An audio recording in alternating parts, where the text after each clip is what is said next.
ya Rasulullah, dulu waktu mau berperang, engkau itu mengangkat pecutmu dan itu mengenai punggungku. Oleh karena itu aku ingin mengkhisos hari ini juga.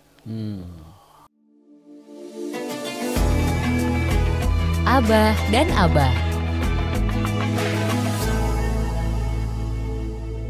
Masih bersama kami Sobat Vok, Abah Ali dan Abah Jatmiko.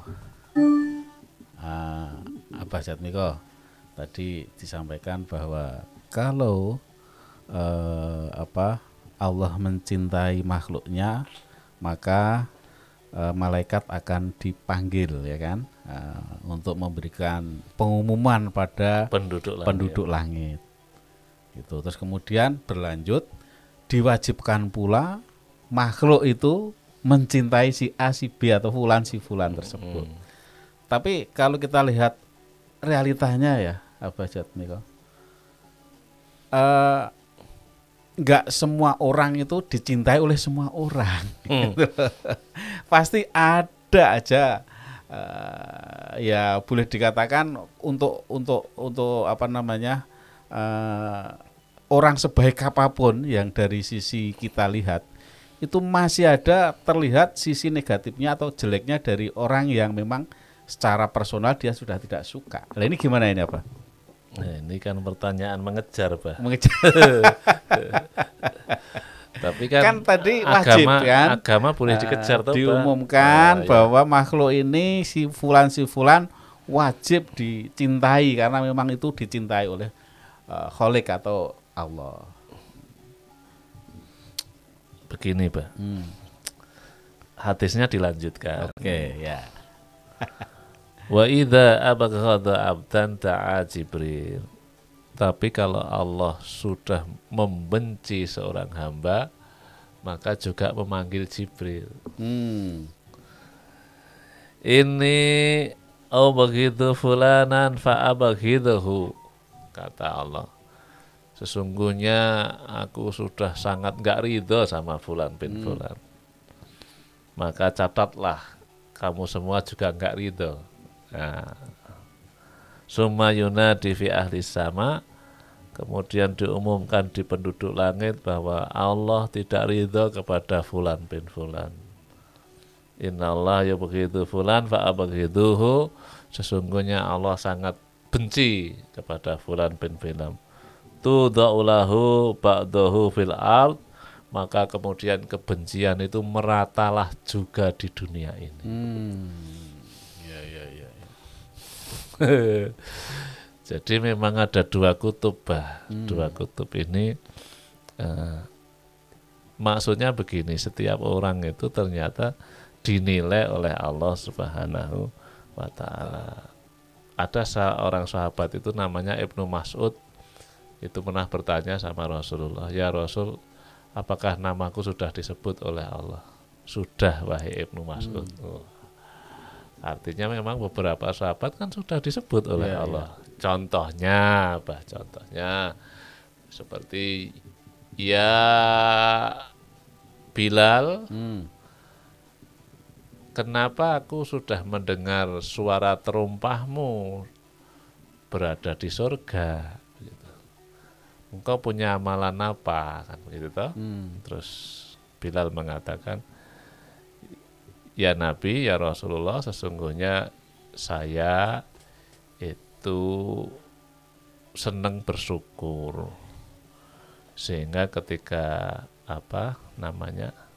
saya wudhu, maka kemudian biasanya saya sholat 2 rakaat setelah wudhu, karena bersyukur sama Allah Subhanahu wa ta'ala. Nah ini kan terus Rasulullah kan juga menyebut tuh ada 10 sahabat yang memang sudah dijamin oleh Allah masuk surga. Kemudian ada waktu itu ini cerita di kitab disebutkan begini. Hari itu tuh semua sahabat tuh dikumpulkan di masjid.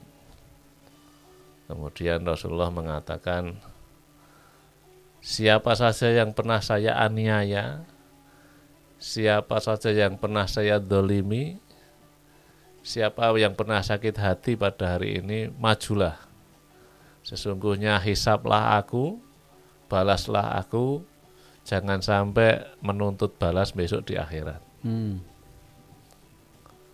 Nah, kemudian ada seorang sahabat yang berdiri, ya Rasulullah, dulu waktu mau berperang, engkau itu mengangkat pecutmu dan itu mengenai punggungku. Oleh karena itu aku ingin mengkhisos hari ini juga.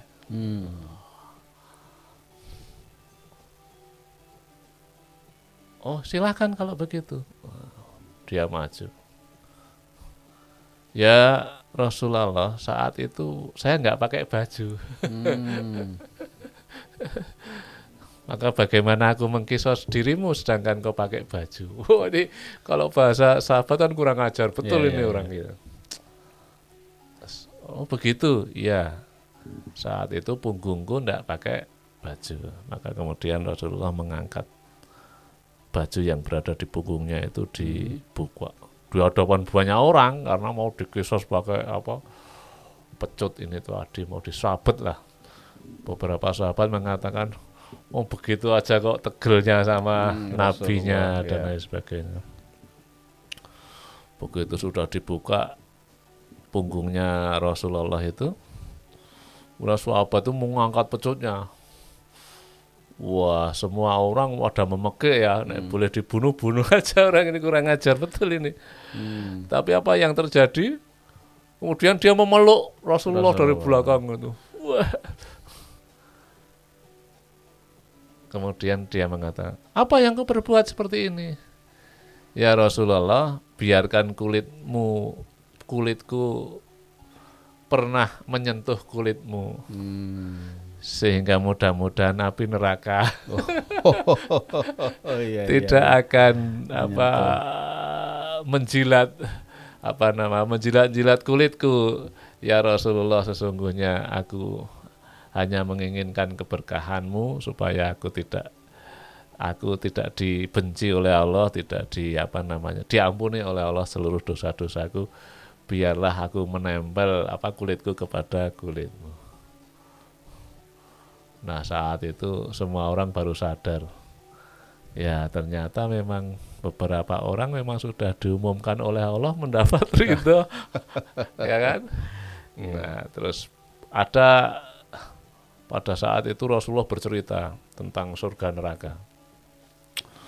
Bahwa surga itu besok separuhnya punyaan umat muslim. Allahu Akbar. Aku berdoa lagi sama Allah, mudah-mudahan 3/4 surga itu miliknya orang muslim. Allahu Akbar. Terus kemudian terus saja ada seorang sahabat yang mengatakan, ya Rasulullah, tolong doakan saya salah satu di antara orang yang masuk surga. Ya, Rasulullah langsung mengatakan begini, kamu termasuk orang yang masuk surga. Belakangnya, ya Rasulullah, saya doakan kamu sudah didahului. Artinya memang ya kesempatan untuk masuk surga dan lain sebagainya itu ya memang sudah disebut di sini oleh Allah bahwa ya ini kan berarti Rasulullah sudah dikabari bahwa orang-orang itu memang pantas masuk surga. Tidak mungkin Rasulullah mengatakan kamu masuk surga kalau nggak ada izin dari Allah Subhanahu wa Ta'ala. Jadi memang hadis tadi betul-betul pada saat itu terjadi, sehingga beberapa orang memang sempat diberitahu oleh Rasulullah bahwa orang-orang itu menjadi ahli surga. Oke, baik Abah Jatmiko, Sobat Folk yang berbahagia, tetaplah bersama kami setelah yang satu ini. Abah dan Abah.